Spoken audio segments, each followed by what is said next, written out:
What is up guys, Blue Spooky here. If you want to skip this little opening section, you can go ahead and skip to 48 seconds.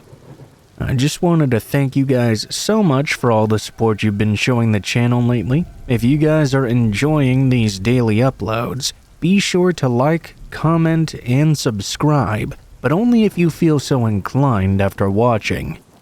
My favorite part of making true scary stories is knowing what you guys think of the video and the stories therein. So if you have any thoughts as you're watching, please be sure to leave them in the comments below, as I like reading through all of them. With all that being said, thank you guys so much for watching, and I will see you again at the end of the video.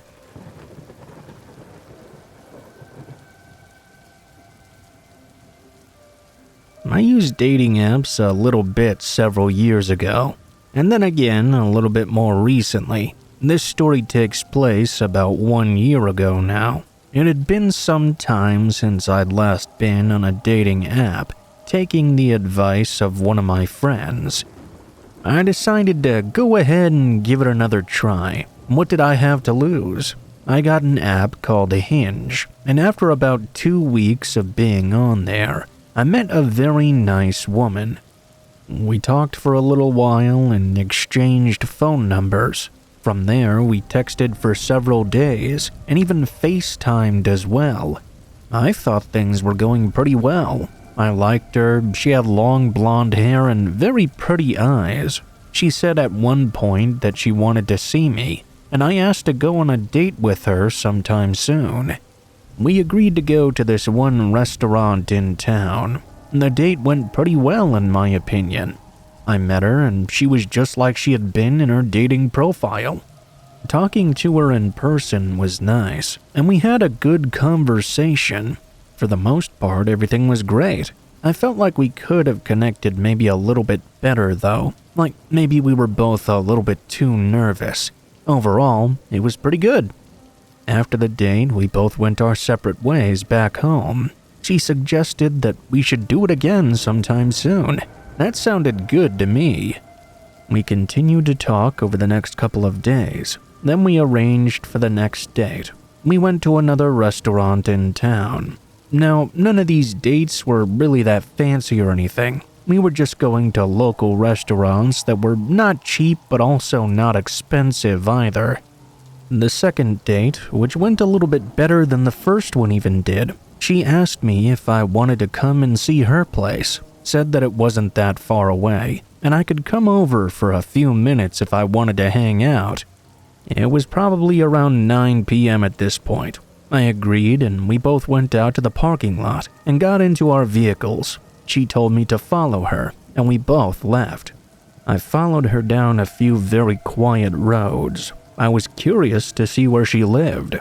The drive went from 5 minutes to 10 minutes to 15 minutes. I was really surprised we were going so far down this long road that seemed to be going to the middle of nowhere.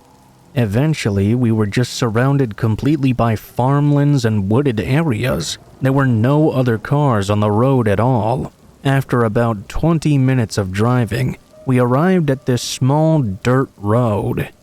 I was still following her, and she soon pulled onto a long driveway. There were a lot of woods at the beginning of the property, so I couldn't see the house itself at all.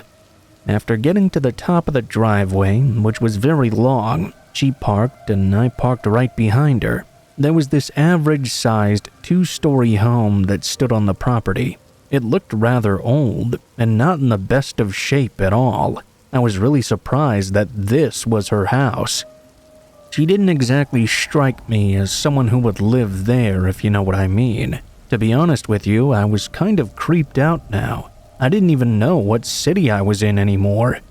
I hadn't bothered to look on my phone where we were going or anything. I was just trying to follow her. After parking, she got out, and I got out of my car as well. I asked something like, "You really live here?" And she said, "Yeah, why? Are you surprised?"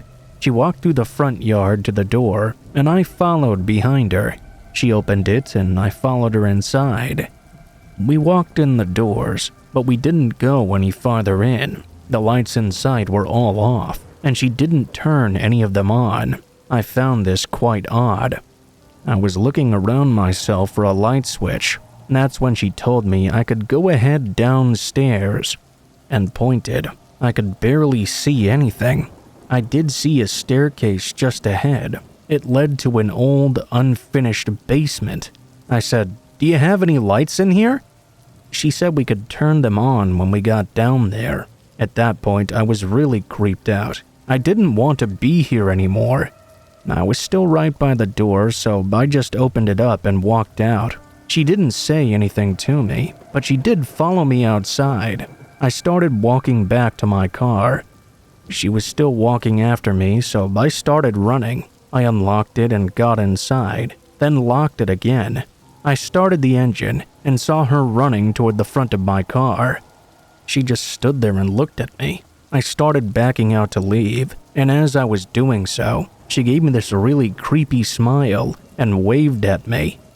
That was possibly the creepiest moment of the entire night. I backed out much faster after seeing that, and then I tried to drive home. I had to pull over eventually and try to figure out where the hell I even was. Once I put in directions on my phone, I was able to make it back just fine. That remains by far the craziest date I've ever been on.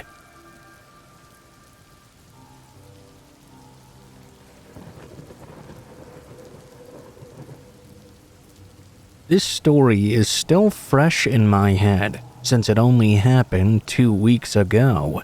One of my good friends from high school got married, and I was surprised to see that I was invited to the wedding. Now, it's not because we had a big falling out or anything. We just hadn't talked since we'd graduated from high school, and that was almost 12 years ago. At first, I didn't even want to go, but then I realized how many of my old friends would be there, and I got myself excited. This was a great chance for me to reconnect with some of those old friends and see some faces I hadn't seen for a long time. He did send me a +1 as well, but I RSVP'd solo. My girlfriend was going to be out of town that weekend for work. I was a bit bummed about going to the wedding solo since I knew all my friends were going to bring their significant others, but I was determined to enjoy myself either way. A few days before, one of my friends from high school texted me and said he couldn't wait to see me. We had a small conversation about classic times, and now I was even more excited about the wedding. That was until he said one small detail right before wrapping up our conversation. "It's gonna be crazy seeing everyone. Even Laura is going." I still can't believe you guys broke up. I was pretty stunned by that text. I couldn't understand why on earth Laura would be invited. I asked my friend why, and he said she worked with the bride and they'd become close over the last couple years. That changed everything. You see, Laura was my ex-girlfriend. We dated from about 8th grade to our junior year of college. Everybody thought we were going to get married, and at one point that was in the cards. Life always finds a way to throw you a curveball, though, and due to way too many reasons to list out here, we ended things. The beginning of the breakup was amicable, and we decided to go our separate ways mutually. Then, though, it got real ugly. Like, really ugly. She began stalking me anywhere and harassing any woman I would interact with. Believe it or not, even the law ended up getting involved. That was the last time I had seen or heard from Laura, and that was over 5 years ago. Saturday arrived, and I anxiously joked with myself in the car. I must be the only person more anxious than the bride and groom, I tried telling myself. We were in our 30s now. Surely Laura had moved on by now. I figured I could just avoid her and stick close to all my old friends. Just focus on having a good time. I walked into this beautiful church where the wedding was about to start and found a bunch of friends sitting in the back. I joined them and scanned the church. On the other side near the middle, I saw Laura sitting there with a couple girls I didn't recognize. I was hoping Laura would be there with a date or something, but it didn't look like she was with anyone. The ceremony commenced, and after they were officially married, everyone departed down the aisle and behind the new couple. When I got outside, I hugged and congratulated my old buddy and started walking to my car to drive to the reception.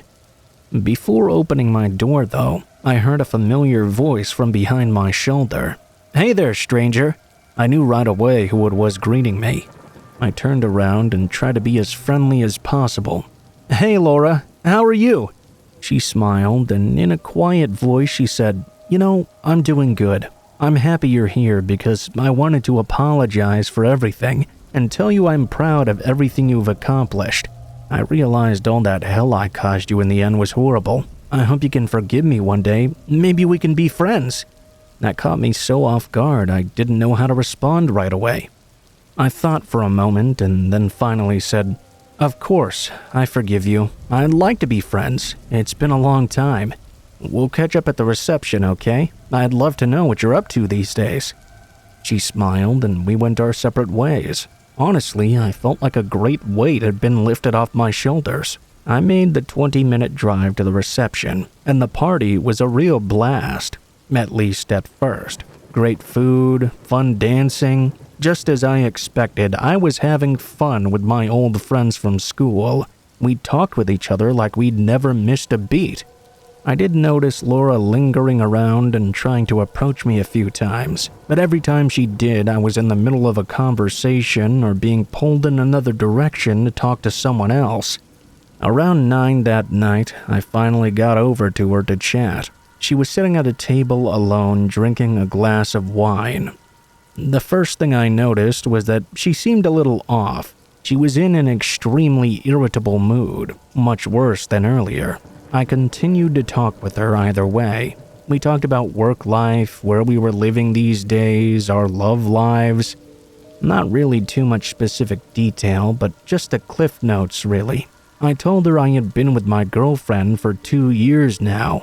She told me she basically had a string of dead-end relationships and was taking some time off from dating.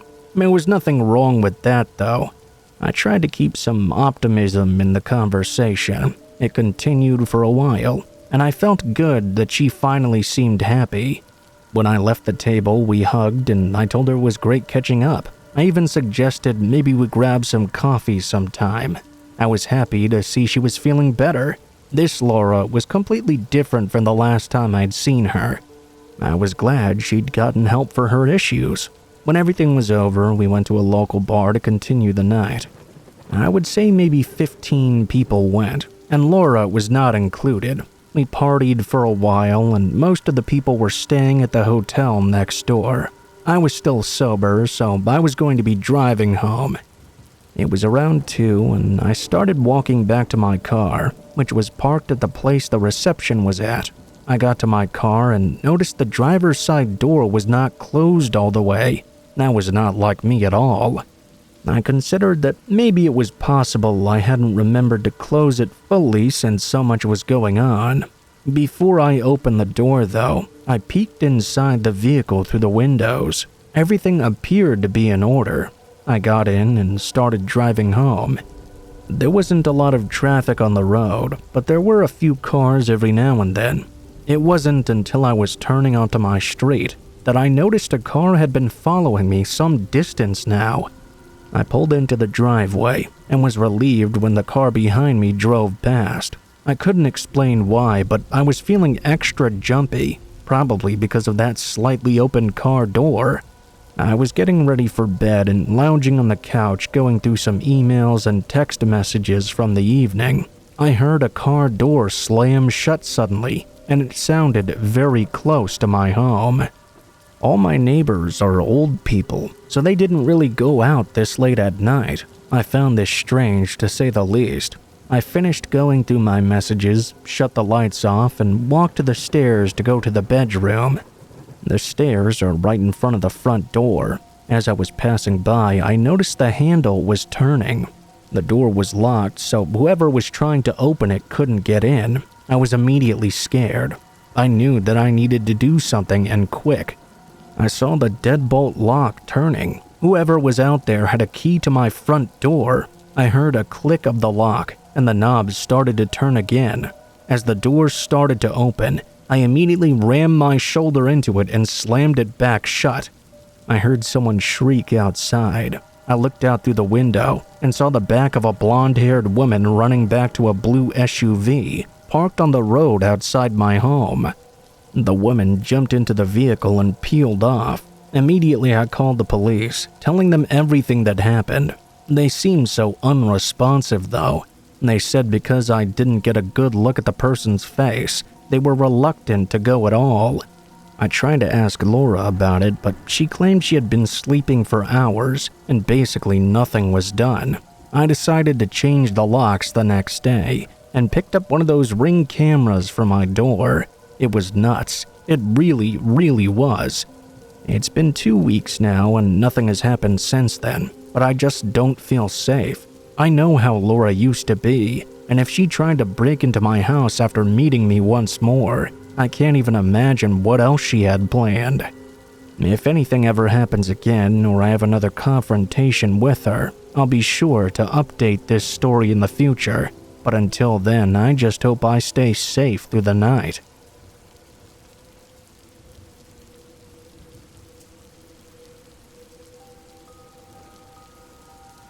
This happened when I was driving to work very early one morning. It was probably a little bit after 5 a.m. or so, and very dark and quiet outside. I enjoyed driving to work this early because there was hardly anybody else out. It made driving very easy. I worked about 15 minutes from my house. I don't really take any major highways to get there, though. It's mostly a trip down quieter roads.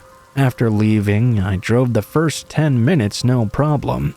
As I was driving down a quiet back road which would go all the way to my work, I saw a guy riding on a bike up ahead. He was riding sort of on the side of the road. This road had 2 lanes, one going in each direction, and not much of a shoulder or anything like that. The guy on the bike was sort of on the line. I was planning to go into the oncoming traffic lane to pass him by, because nobody else was out here driving at this time or anything. There wasn't a single other car in sight. As I got closer to this man riding the bike, though, he moved to the left and now was riding right in the middle of the street. I slowed down, and when I got closer, the man moved over even more to block me. He kinda started swerving all over the place. I wasn't quite sure what he was doing. It all seemed quite controlled, though. It wasn't like this guy didn't know how to ride a bike or was drunk or something. He was clearly swerving around trying to block me from proceeding. I was now going about the same speed as he was, very slow. I moved over to the other lane and he moved over as well. He was just going back and forth between them, completely cutting me off. There was no way I could safely pass him by. All I could do was drive slowly behind him and wait for him to move out of the way. Either he had no idea I was there, or he was really intent on making me stop. After following him at a snail's pace for 2 or 3 minutes, I finally honked at the guy. He was going to make me late for work, and I couldn't take this anymore. After honking, he still didn't move. He remained right in the middle of the road. Actually, he gave me the middle finger. He didn't turn around, just stuck his hand up in the air.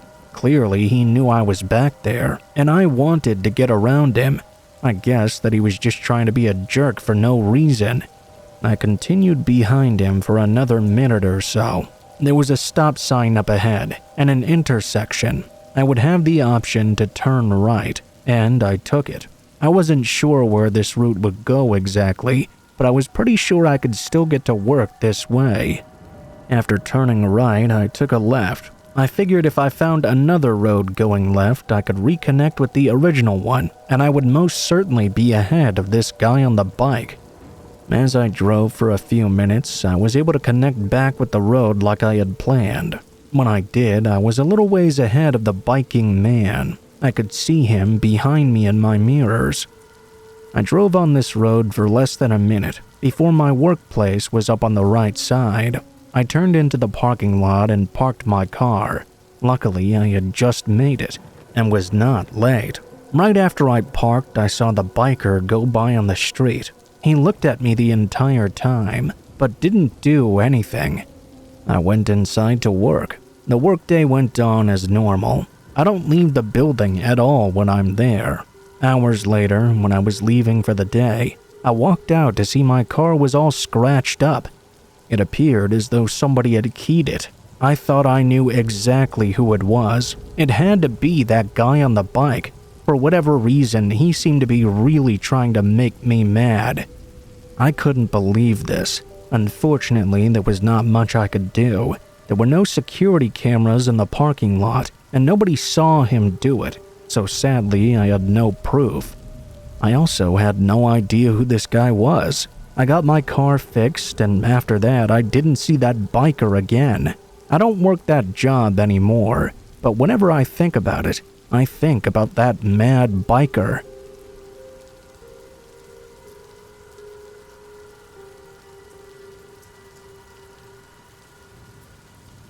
I never thought I'd be someone another person would become obsessed with, but I guess it happens more often than you'd think it would. I've gone to support groups and they've been full of people who had similar experiences to me.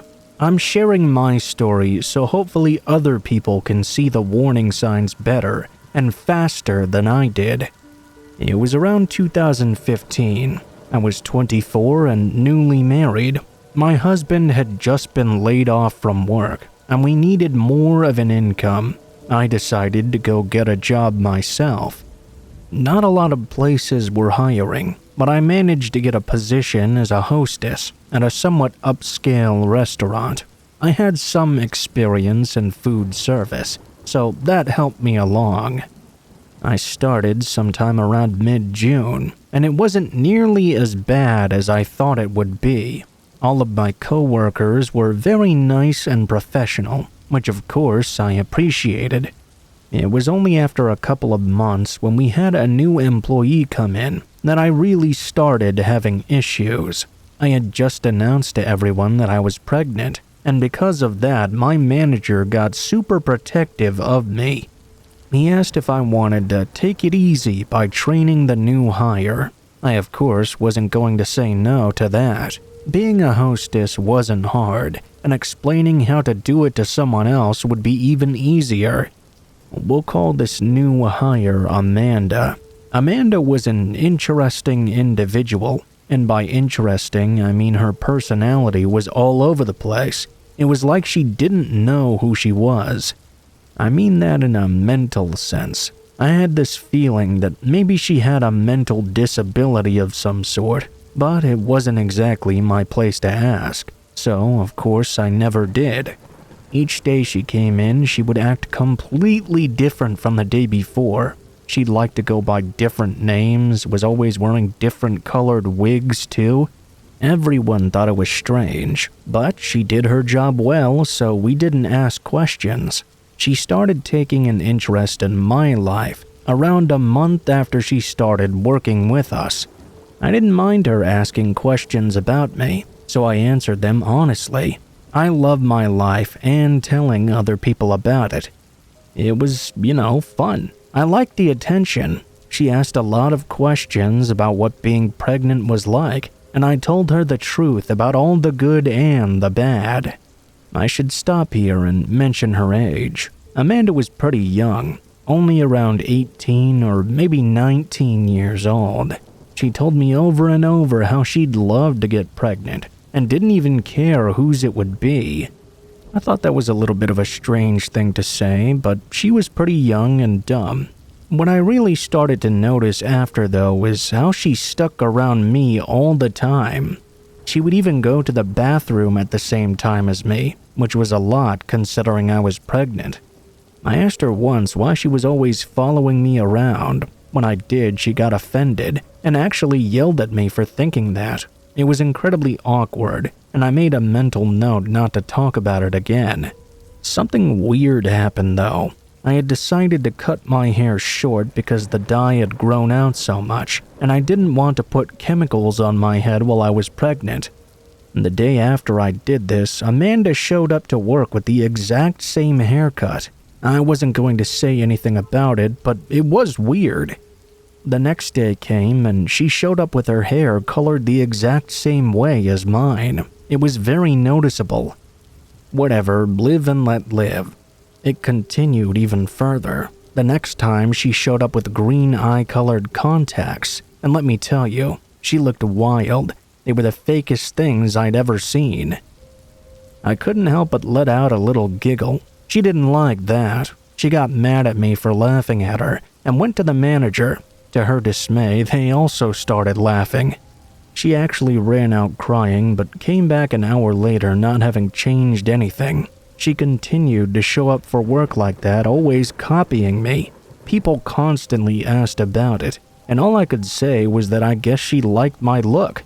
It wasn't that big a deal, but deep down I did find it a little bit creepy. It got serious the day my husband came into the restaurant. He walked in and I was in the back talking to someone. I looked up front and saw Amanda walking towards him. He looked visibly confused and alarmed. I started making my way over, and as I got closer, I could hear what she was saying to him. She was calling him sweetie and talking about how he was her husband. I was so utterly shocked to see her wrap her arms around him and pull him in for a kiss. He shoved her off, and I asked her what she was doing. She said nothing, only scoffed and walked away. My husband was really freaked out. He told me I should just quit because people like that are really dangerous. I told him it would be fine. If it escalated, then I would consider quitting. Amanda avoided me for the next couple of months, but continued to always make herself look like me. Every one of my coworkers found it weird and creepy. I was finally over it one day when she came in with a noticeably large baby bump. It wasn't gradual either. One day she had a flat stomach, and the next day a big bump. I didn't even know what to say.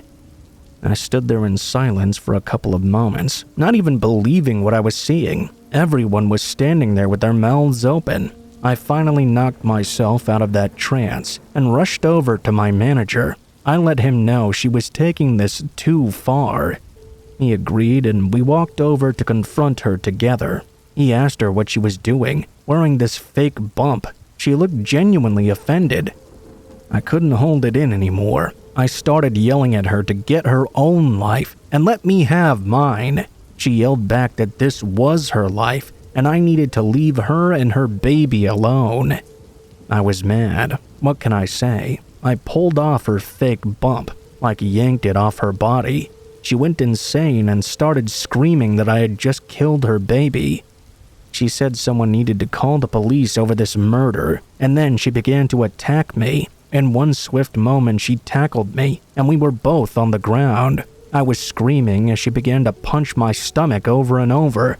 My manager was able to pull her off me, and they called the police. An ambulance came to check on me. I opted to be taken to the hospital after I started having cramps and stomach pains. It was better to be safe than sorry, especially when it came to the baby.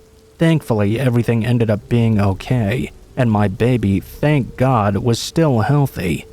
Amanda was charged with battery and sentenced to 180 days in jail. She had a $1,000 fine as well, and was ordered to have zero contact with me or my husband.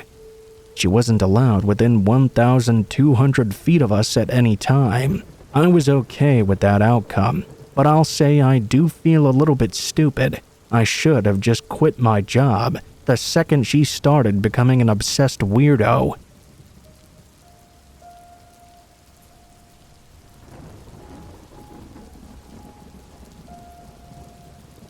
I used to work in a small convenience store in the city. It wasn't quite downtown, but was pretty close. There would be lots of people walking down the sidewalk during the day, and at night there would still be a decent amount of people out, especially after the bars closed nearby. Our store was open 24 hours. It was pretty small, but loaded with all kinds of snacks and drinks and things like that. There were probably 5 aisles, and then I would be behind the counter at the far end of the store, right near the doors. I worked at the shop for several months and usually worked overnights. Sometimes it would be pretty busy, other times it would be really quiet. You never really knew which it would be. It depended on a lot of different things. Between the hours of 3 a.m. and 5 a.m., those were generally the quietest times. I was working and by myself on a typical night. It was a little bit after 3 a.m. and the store was empty. Occasionally, I would look out the window to the street and see it was quite dead. I was just sitting there behind the counter, going on my phone and looking through some things. Pretty soon, I heard the door open and saw a woman walking in. She entered the store and walked down one of the first aisles. Several minutes went by and she seemed to be just shopping around like a normal person. Eventually, when she came up to the counter, she put several items down. When I started to scan them in, she told me she only had $3 and asked me if I could give her a deal. I don't remember exactly what she was buying, but I remember it added up to around $15 total. I told her I couldn't do that. Obviously, she would have to put some things back. I said she would only be able to get things that added up to $3. It seemed like common math to me. The woman immediately got angry though, and said she wasn't going to pay for anything. I told her to leave then, and she stormed out of the store in anger. Every now and then, customers would be rude or try to get free stuff. I mean, being in the city in the middle of the night, all kinds of people would come in. I was somewhat used to less than ideal customers and thought that I knew how to deal with them. Around 20 to 30 minutes went by, and no more customers came in during that time. Then the door opened, and I saw the woman come back. Behind her was a man this time.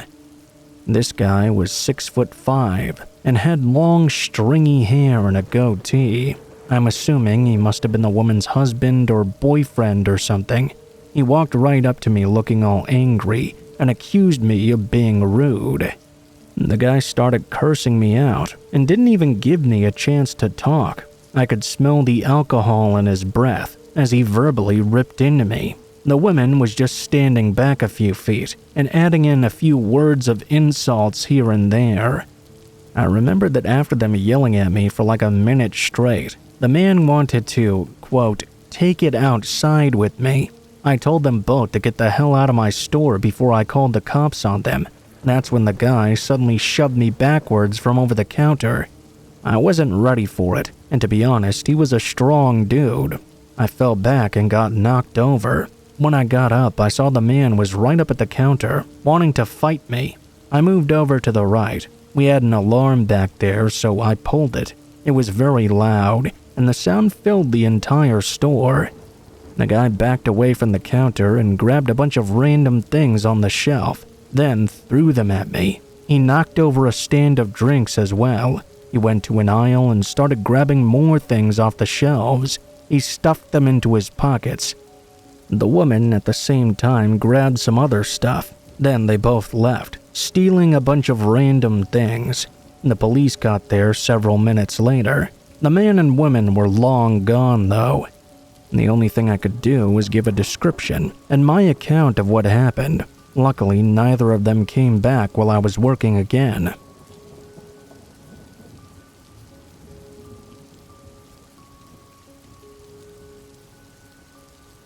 I've worked for loads of different builders firms over the years. At one point, I was working as what was basically a supervisor for a small but very successful local firm. It was a hard graft and the boss could be a proper wanker sometimes, but the pay was out of this world. We'd contract these killer jobs, but because no one else wanted them or could get them done on time, the firm could basically name their price. Pay varied from job to job, and some seemed less worth it than others, but it was way more than I'd be getting from other firms in the area. I was pretty chuffed about that. The only problem was it wasn't the most stable of jobs, because if there was nothing available, there was no work. One day, our problems were solved. There was some housing development being laid out about halfway between us in the next big town over.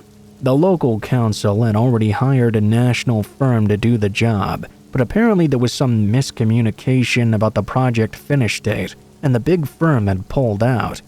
This left the council completely in the lurch, as they had already signed the contract on the demolition of some of the older housing estates. Basically, if these blocks didn't get built, a whole lot of people were going to be homeless. And that's where we stepped in. According to the head of the firm, we could get the job done under budget and ahead of schedule. Our secret weapon was night shifts. If the shifts were staggered between all the lads that worked there, we could have one group work during the day and one during the night, and get the whole job done in just a few months. All we had to do was throw down the foundations and brickwork, and then another firm was coming in for the decorating. They all needed to be done by a set date. You get the idea. Anyway, we started the job. We were all just doing a week of days followed by a week of nights, then alternating with the other half of the firm. The days were all right, but the nights got very difficult very quickly. As anyone who's done any serious night shifts will tell you, your daytime life doesn't stop. Those with kids had to go get them to school and back, or there'd be doctor's appointments or other things like that to get done. A group might start a week of nights all chipper and up for it, but by the time Saturday morning came around, they were about ready to drop dead where they stood. This got worse and worse over the weeks and months, with everyone complaining about being overtired.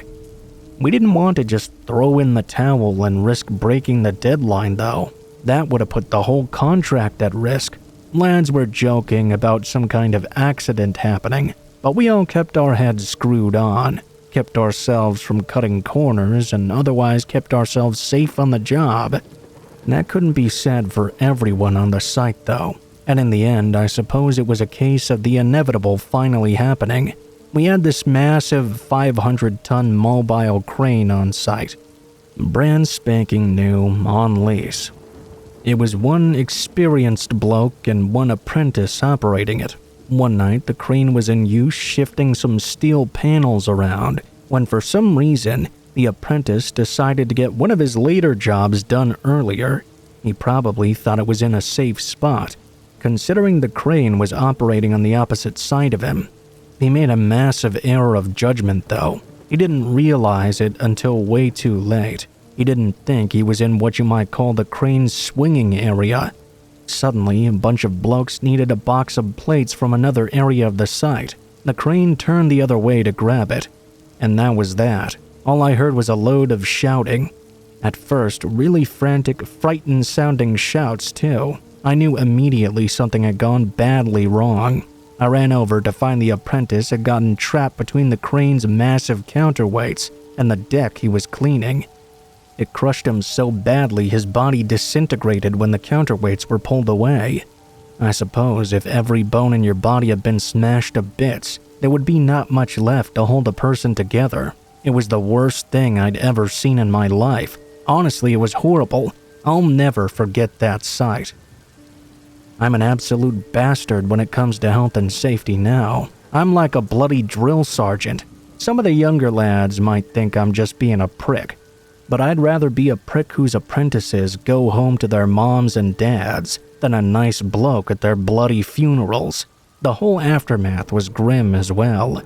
The family of the lad tried to take the firm to court, trying to get a load of money out of them. But the firm was quite easily able to prove that the lad was doing something he knew he shouldn't have been. You gotta sign all sorts of paperwork saying you understood what you've been told in terms of workplace safety, so if you breach any of it on purpose and get hurt in the process, you haven't got a legal leg to stand on. It was just heartbreaking, really. To be honest, I don't even think the family were in it for the money. They just needed someone to blame. When you're in that period of mourning, you don't want to accept it was your loved one's own fault they lost their life. It's just too soon to have that in your head. The head of the firm lost a lot of sleep over it, actually. He thought to himself, could I have stopped that in any way? Either through more training or holding the apprentices to a higher standard before taking them on? It was horrible for everyone involved. It was especially horrible for all the lads who had to see what was left over of the poor guy after the accident. They had their fair share of sleepless nights, and I do too.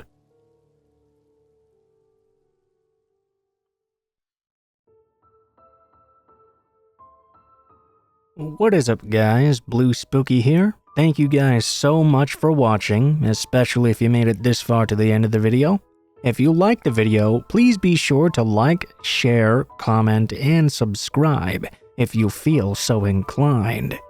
If you have any feedback for me as well, be sure to leave that in the comments below the video. If you guys have a story you'd like to send in, or if you'd like to contact me for any reasons, there will be links to my social media in the description below the video, including my Facebook, Gmail, and Twitter accounts.